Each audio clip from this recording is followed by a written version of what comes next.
Kailangan bang i-report sa BIR ang kinikita mo sa pagbebake, online selling, or pag-freelance kahit na maliit pa lang siya? May minimum amount ba na ituturing bago maging taxable ang business mo?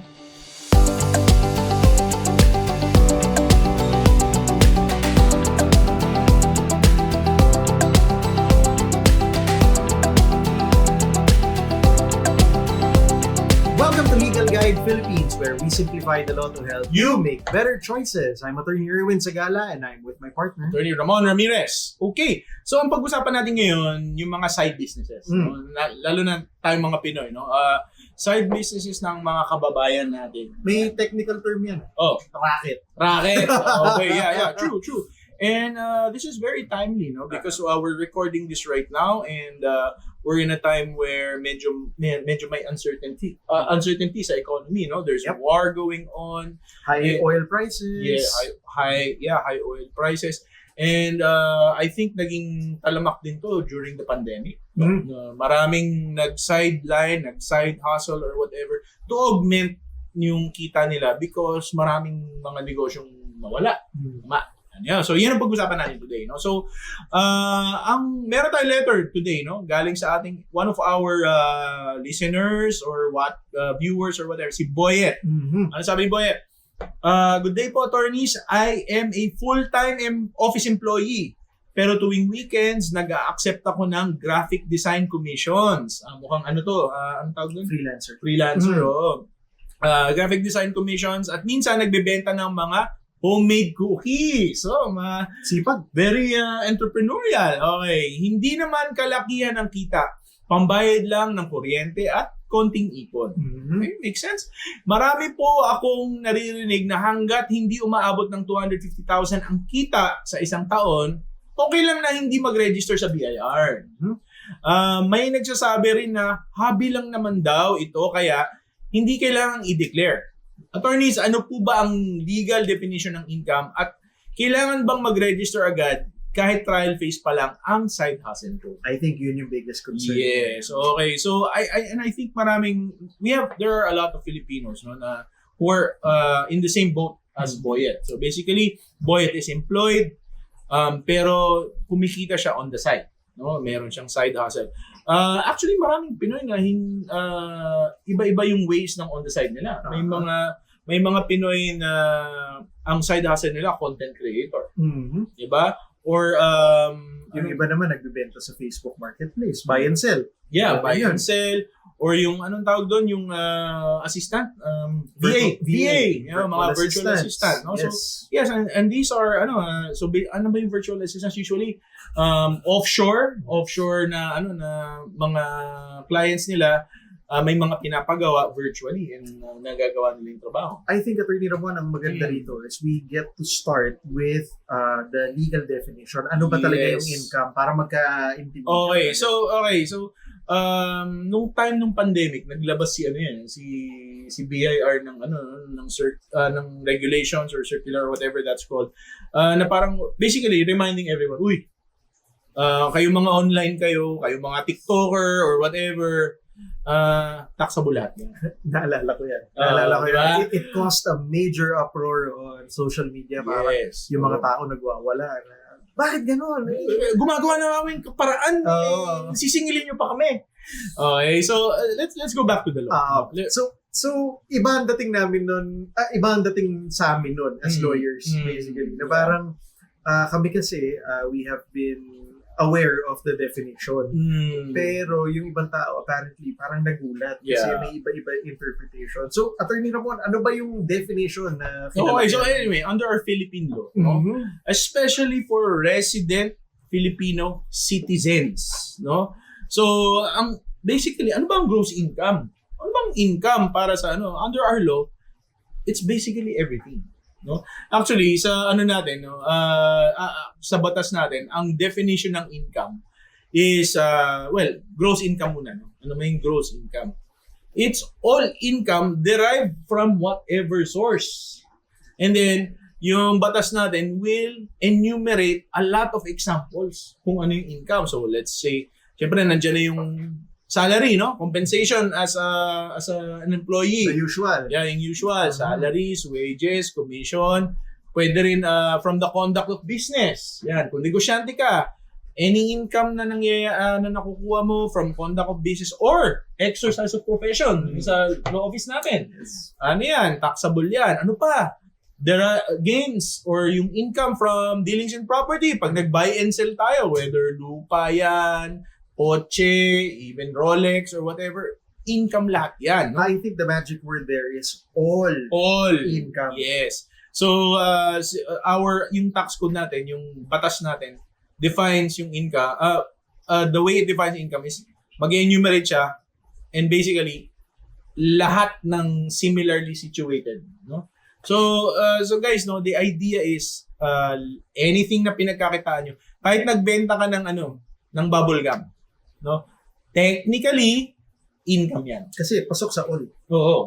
Technically, income yan. And Attorney Ramon, what is the spirit behind that? What is the motive kung bakit ganun yung phrasing ng batas na ito? Yun nga, no? Because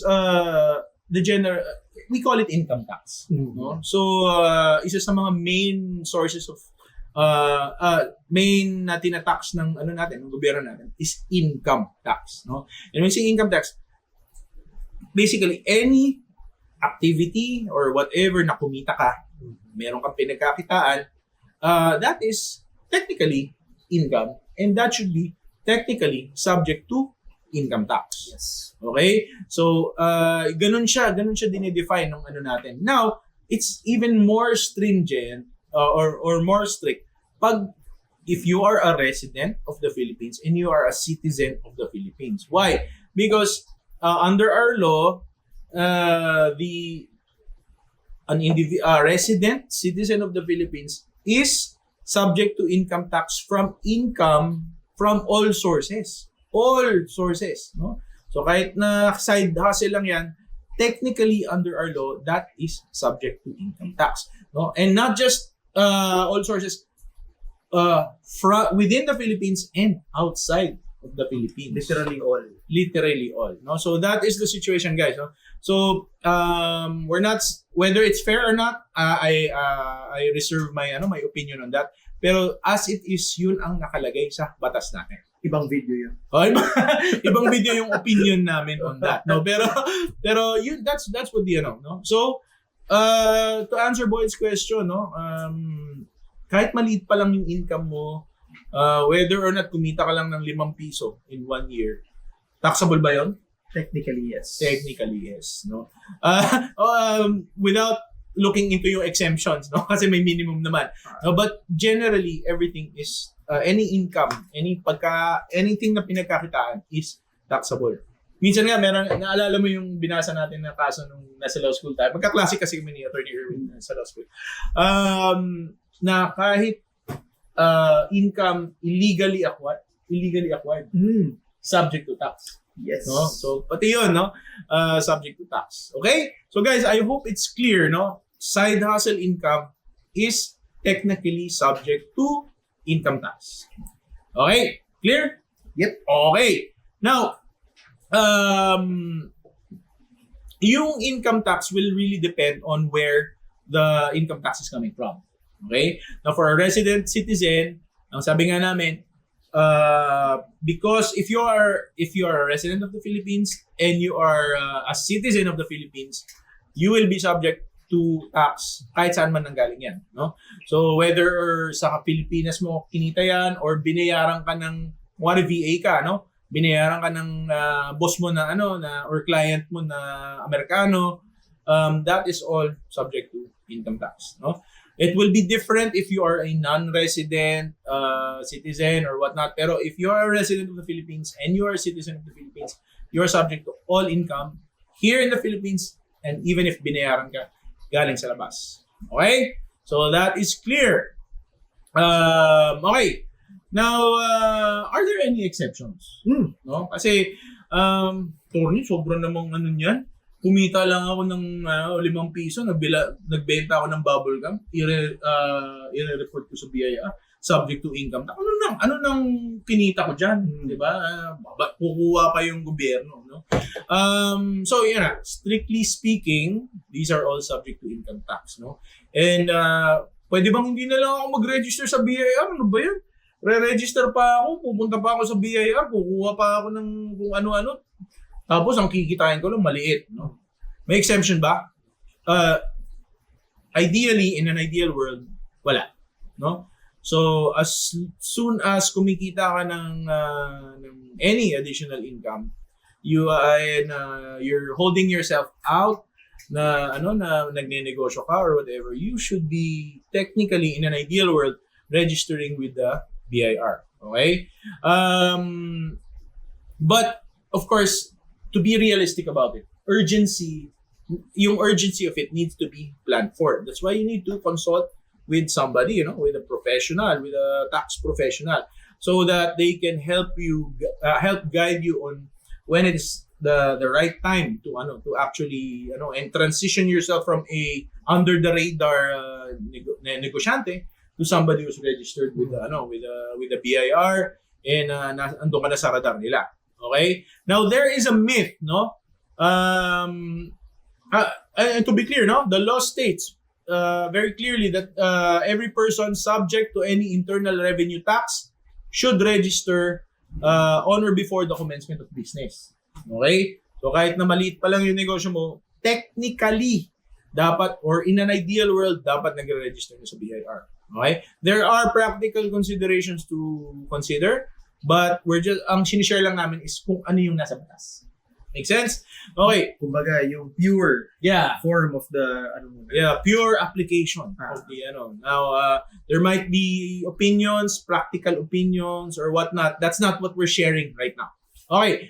Now, merong myth, no? Merong myth. Maraming nagsasabi, and sinabi nga rin ni Boyet, sabi na as long as hindi pa tayo nag-exceed ng 250,000, kasi ang income, kung hindi naman nag-exceed ng 250,000 per year, exempt yan from income tax. So may advice na lumalabas na as long as hindi pa nag-exceed ng 250,000 yung side hustle, huwag mo nang i-register sa BIR, hassle pa yan. No? So again, what we're clarifying is kung ano yung nasa batas. No?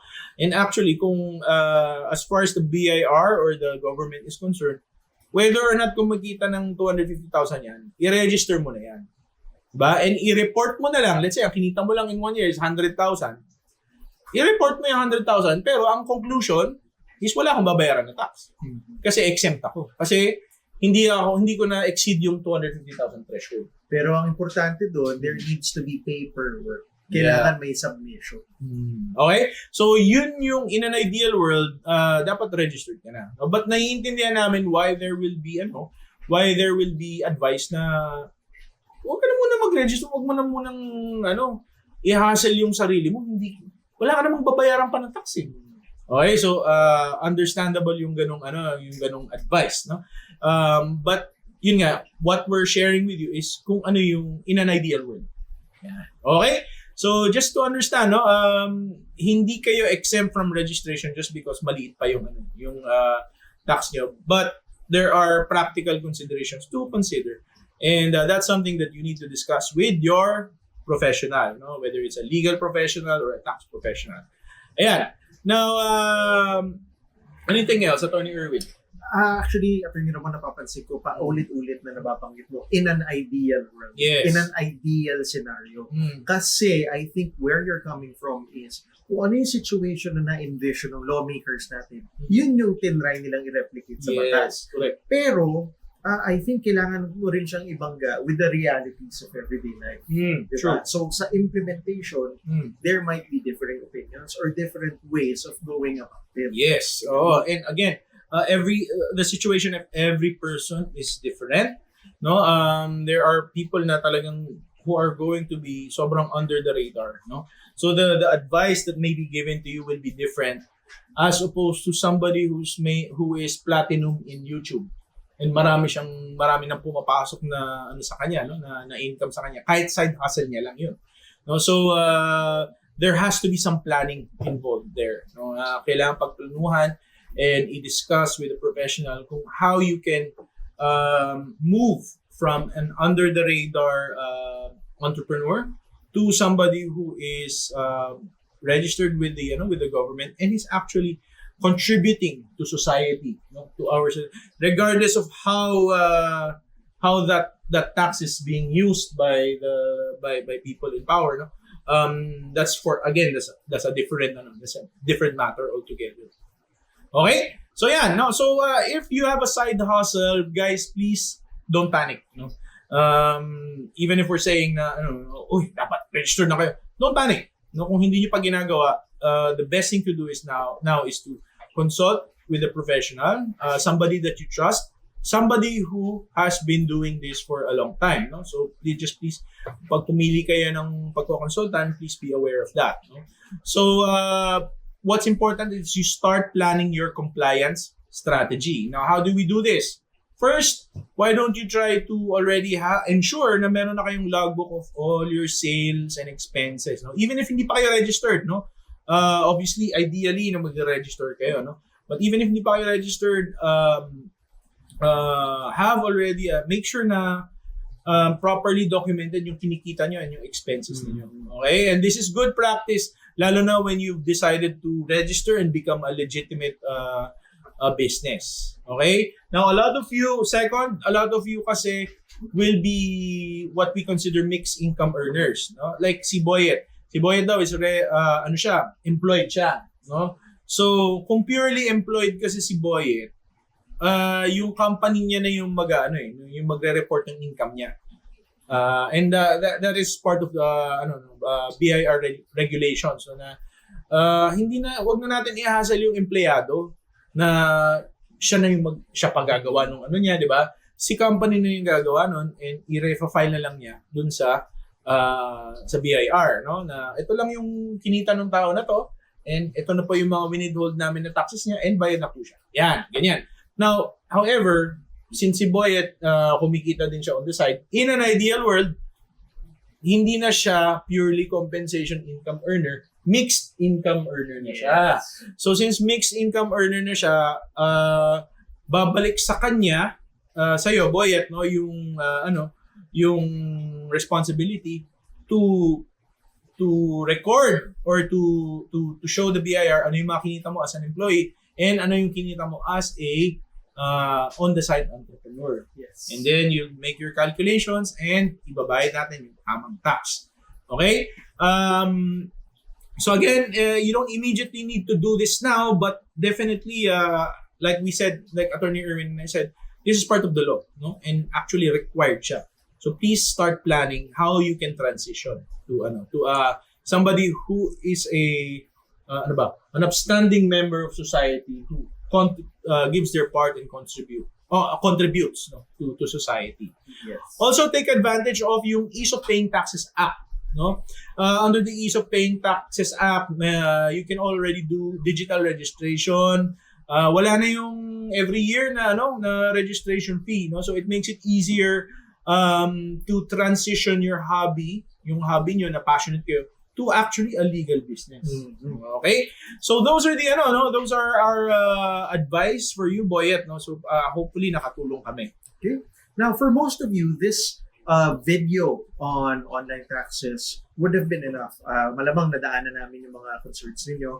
And if it makes your business better, then you're welcome. But there will be some of you na parang masyado na malaki yung racket to be able to contain the questions to this one video. And for those of you who basically thought of new questions, new issues, we have something in store. Yeah, so kayo yun, we have a specialized workshop called the Tax Compliance and Assessment Workshop. No?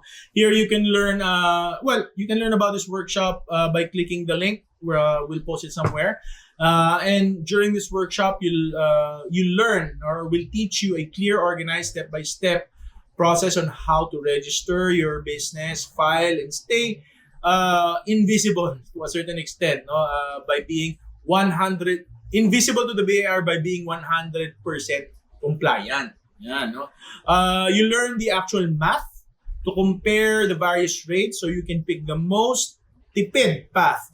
Learn various tips and tricks on how to minimize or control your tax exposure. And of course, you'll gain your confidence to handle BIR inquiries and audits without the usual panic. But if what you need right now is urgent legal advice because you're dealing with a BIR notice or a complex tax assessment, please don't hesitate to consult a professional, especially someone that you trust. Yes. In fact, you can use what you learned in this video as a jump-off point. That way, you have momentum in your discussions. But if what you want is to consult Attorney Ramon and our team directly, we're happy to help. You can reach us at www.legalaccess.ph. Link will be in the description. Okay, thank you, Attorney Ramon. Now, one last thing, guys. Most people wait for a love letter from the government, or in this case, the BIR, before they start thinking about taxes. But by then, medyo too late na, no? The penalties are there, they're piling up, no? Now, you don't have to register this very second, or the very second that you sell your first product or first service, no, to the public. But you must stop thinking of your side business as just a side hustle, okay? And you have to stop thinking of it as just this tax-free endeavor, okay? Be aware na it's taxable, okay? And by planning your tax compliance now, you are transitioning from someone who just makes extra money on the side to a real entrepreneur who is building a legitimate and sustainable future, not only for yourself, but for your family. So great businesses start with great planning. So wasn't that simple? Now go make better choices.